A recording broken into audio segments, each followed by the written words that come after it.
في اطار متابعتنا المتواصله لبطوله الجمهوريه للناشئين في لعب كره السرعه، يسعدنا ان نستضيف الاستاذ حمدي حافظ المدير التنفيذي للاتحاد المصري لكره السرعه. برحب بحضرتك معانا على CBC.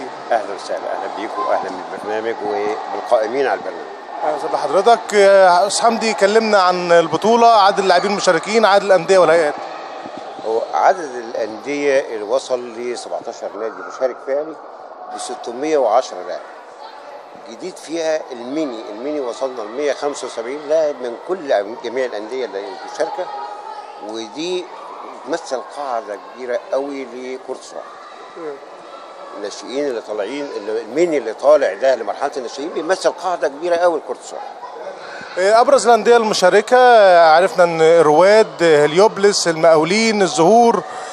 حضرتك كلمنا عن انديه ودورها في نشر لعبه كره السرعه. لا، ما هو انا ما اقدرش اقول الرواد بس والزهور بس وبتاع، ما انا عندي زفته وعندي الاسماعيلي وعندي قناه السويس والمقاولين العرب النهارده بيلعب على الثالث. يعني المقاولين العرب بيشارك النهارده بيلعب على الثالث.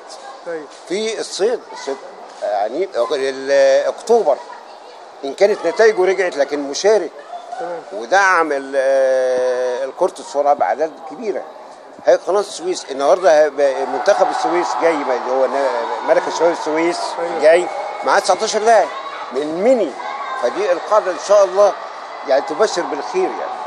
يعني بما انكم دايما الجنود المجهولين في البطوله، الصعوبات اللي واجهتكم في تنفيذ البطوله في ظل الظروف الراهنه اللي بتمر بها البلاد.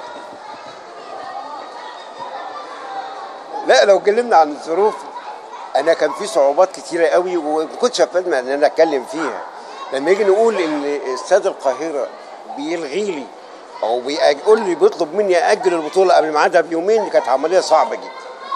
وجينا لقينا الصالات بحالتها دي، لكن اللواء علي درويش مدير التنفيذي للاستاد عاوننا وتعاون معانا وساعدنا وخلص القصه دي، وخلى المقاولين اللي ماسكين المشروع يشتغلوا معانا وخلصوا عشان نبدا البطوله في ميعادها. لكن كان دي من ضمن الصعوبات اللي ضيعت مننا وقت الترتيب للبطوله. يعني وقت ما احنا كنا بنرتب البطوله، بدل ما اشتغل في الترتيب لا بقيت اشتغل بجري ورا الصاله وبجري ورا الاستاد وبجري اشوف صاله، لان كان ممكن البطوله تتلغي، كان ممكن البطوله تتغير ميعادها. ودي كانت صعبه علينا، خصوصا ان البرنامج مضغوط قوي.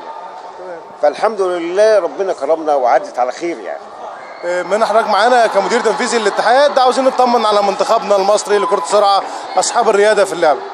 لا، منتخبنا الحمد لله بخير، وتشكيلاته بتتم من موجب لائحه، ما بتتمش عشوائي. يعني ان شاء الله عندنا البطوله العربيه في تونس، واحنا حققنا بفريق الناشئين مركز اول في البطوله العربيه في الاقصر، ومركز اول بطوله العالم. يعني فان شاء الله البطوله العربيه في تونس دي في شهر 3 ان شاء الله مشارك فيها منتخب. وعلى هامش بطوله الجامعات جامعه جنوب الوادي هتتم منتخبات لبعض الدول في الغردقه.